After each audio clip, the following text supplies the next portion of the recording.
আসসালামু আলাইকুম ওয়া রাহমাতুল্লাহি ওয়া বারাকাতুহু। হ্যালো ভিউয়ার্স, কেমন আছেন? আশা করি আপনারা সবাই ভালো আছেন। আমি আলহামদুলিল্লাহ ভালো আছি।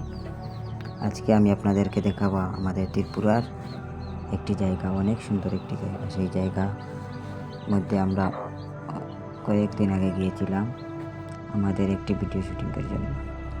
আজকে আমি আপনাদের এই মিনি ব্লগের মধ্যে সেই জায়গার কিছু সৌন্দর্য তুলে ধরবো ইনশাআল্লাহ। আপনারা আমার সাথে থাকবেন, আপনাদের ভালোই লাগবে ইনশাআল্লাহ। আপনারা ভালো থাকবেন, সুস্থ থাকবেন। আসসালামু আলাইকুম।